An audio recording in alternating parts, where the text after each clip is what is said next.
Okay, so good good morning from this side. I trust you are all having a great day. So today, very quickly, I'm going to be discussing an important thing around yam business, and I think why I decided to make this video is because within the period of December to January. I think January is ending today. Today is 31st of January, right? So um, I got a lot of people asking, how do I store yam? Because this is the period when most people are actually buying for the purpose of storage. Of course, the peak harvest period fell in between this late December, then this January time, right?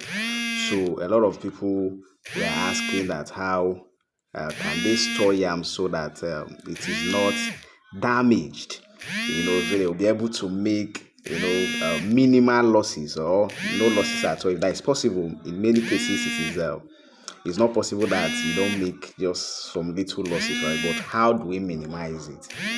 Now, the information we are going to be sharing here cuts across both farmers, because there are some of these things that are uh, more related to the farmers and then others to just yam traders, right? So we are talking about the major causes of damages, to yam tubers, right? Now, what are the major things that cause damages to yam tubers, and how could we possibly minimize some of these things? So for you that want to go into yam business, maybe that's a farmer stroke trader or just purely trader.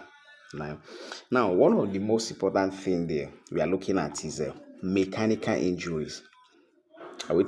Now, mechanical injuries can happen in the hands of farmers, right? It can happen in the hands of those transporting this yam from one place to another, or it can also happen in the hands of even the traders after the thing has gotten to their own shop, right? So when a farmer yam is due for harvest, and of course maybe the person is harvesting with cutlass or hoe or things of that nature, and then the person doesn't handle that carefully enough, the yam can get caught and all of that, right? And some of these openings, now in the aspect of those that are transporting, you see many times they throw yam carelessly. Like they throw yam, sometimes the yam can even break, other times you get some bruises and all of that. And then some other times in the hands of the traders, maybe after the yam has gotten to their place, why maybe taking them to the store, wherever they are keeping them and all of that, all those little movements, the yam can sustain some mechanical injuries. And those injuries become points of entrance for microbes that cause rotting, like rhizopus and aspergillus. I think these terms are more known to those in the agricultural sector, right?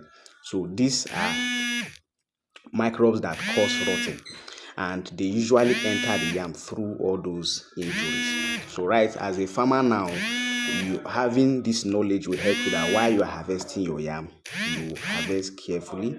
And for those that are into the transportation part of it, even maybe during loading, the way they throw the yam. And also, this is why when you see where they are loading yam in a trucks, all this 911 and the iron body, they used to pad the inside. They use some grass to pad it because they know that this iron can cut the yam. So they pad it so that all those things do not happen. But in many cases, even after all those things are done, throwing yams carelessly, yam can still get injured and all of that. So you handle with care, right? So another thing we are looking at is fungal and bacteria. We are talking about fungal and bacteria, all right? And I think I've mentioned rhizopus, I've mentioned aspergillus before. Now, these things, they thrive not just in wounds, through injuries, right? They also thrive in humid environment, which means that if you are storing your yarn in places that are not well dried, right? Over time, the yam can start, and those things they cause rot, and from the rotting, the yam start to what?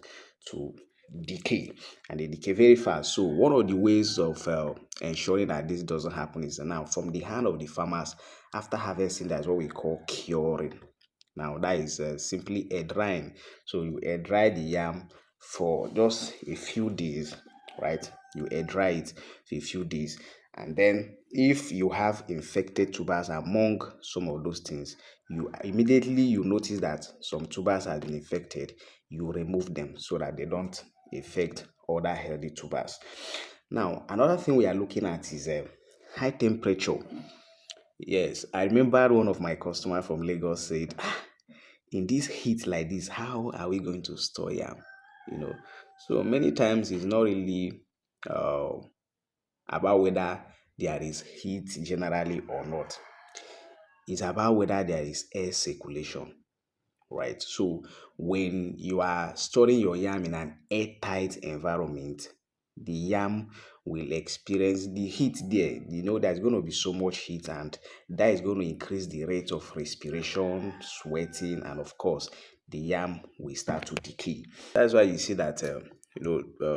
Most traditional people back then, I think some people still practice that now. They do bands, so it doesn't mean that the temperature of the that region cannot be high, but because barn is designed in such a way that there is air circulation, so people are able to store their yam there, and many times the yams are fine, right? So what you are going to do is you ensure ventilation, right? You ensure ventilation in the places where you plan to store your yam. So now the next thing we are looking at is sprouting. You know, sprouting, of course, when the yam start to germinate. Now, what causes this sprouting? Now we are looking at long storage. Of course, if you are supposed to store your yam for a particular period of time and then you now leave it for too long, by default the yam will start to sprout. There's nothing you can do about that. So one of the ways you avoid all of those things, and of course when yam start to sprout, it begins to lose value. Is in fact, when yam starts sprouting, one of the things you notice that it starts to reduce in size, market value. Start to reduce market value. So you don't over leave the yam in storage for too long, and that is for those who are doing storage and intend to actually maximize profit from their yam. So you leave your yam within the specific time that is supposed to be with you, and then you move them to the market and sell off.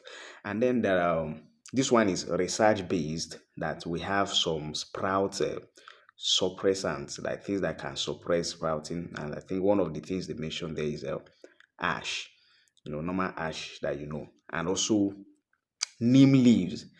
I think traditionally or locally they call it dogoyaro. I think dogoyaro leaves. Yeah, the research says that it helps to suppress sprouting.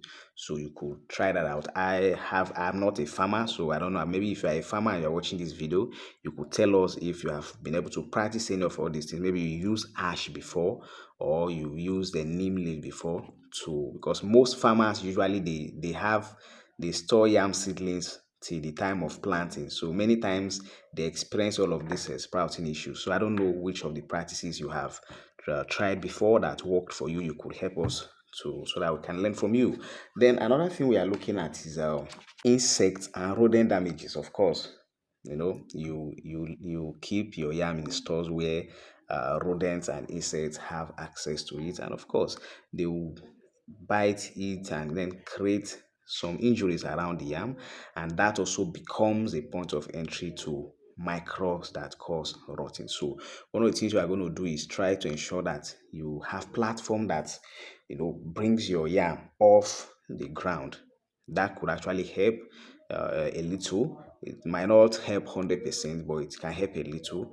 But some of those ones that can easily catch up with the yam while it is on the ground, you could lift it, have a platform like wood pallets that you can keep your yam, and then use repellent like insect repellents, also repellent that can chase away rodents like a rat and all of that. You could try that, and that is going to help in that aspect. And then we'll talk about poor feed practices. Now, this one is specifically in the hands of the farmers, uh, those who do not choose healthy seedlings.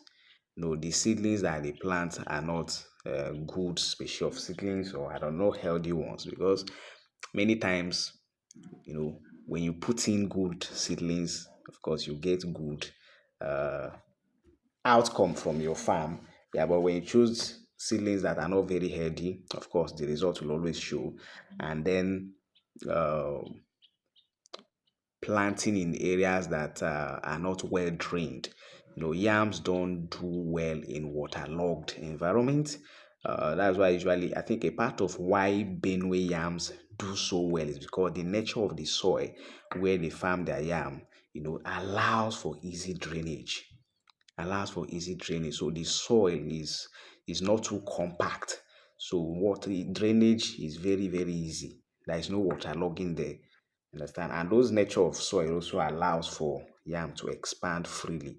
And that can give a very robust tubers of yam. And then when people don't harvest yam at the proper time, late harvest, is also part of poor feed practices. You are supposed to harvest your yam. Maybe let's say for instance, the proper time you're supposed to harvest your yam, let's say this January or maximum February, and then you want to harvest your yam, let's say by uh, April. You can imagine that. So many times the yam it results in weak tubers of yam, and as well uh, yams with low shelf life. So of when yam overstays in the farm before harvest, so it can result to weak tubers of yam that have low shelf life. And of course, if the market value has been dropped in the hands of the farmers already, let's say a yam that on a normal day, if you bring it to the market, if you harvested it when you are supposed to, it could give you like, let's say, 2,000 naira a tuber, and then you bring it when they'll be pricing it 800, 900. Remember what we are talking about is if you are even a farmer or a trader, things that can, cause some kinds of damages to yam that can minimize your profit. That's what we are looking at. Now, another one we are talking about is fertilizer application. Yes, when yams, by excess fertilizer application, especially the one that has high nitrogen content, it causes the yam to be, a watery tuber. And of course, a watery tuber is no high content of water in yam is not good. It causes fast decaying. All right. So in this thing, we are basically looked at because a lot of people have interest in yam business, maybe either as farmers or even as traders, right? But they are looking at the associated risk. And sincerely speaking, most of the risk in yam business is more of spoilage. It's not about yam price crashed. It usually doesn't happen like that. It's more of spoilage. If I'm storing this yam, maybe the time you want to sell it, maybe whatever if 50% of it has gone bad. Those are the areas usually where people incur losses in yam business. And so I believe that even as farmers, as traders, if we're able to observe some of little practices around our yam business, it's going to help us minimize losses and of course, maximize our profit. So I am Okudili by name, and we are an agency that we help individuals source Benue yams, and of course, we supply to various locations in Nigeria: Lagos, Port Harcourt, Bayelsa, Benin, Kogi, Abuja. If we can't supply yam to you, it's maybe because we are having challenges with logistics. Many times, we don't have logistics that can go to certain locations, right? So, but once we can get logistics to your place, we are going to help you get very, very nice Benue yams, right? So, until you see me again, I wish you a successful uh, month end. Today is January 31st, so and I wish you a happy new month in advance and enjoy the rest of your day. Thank you.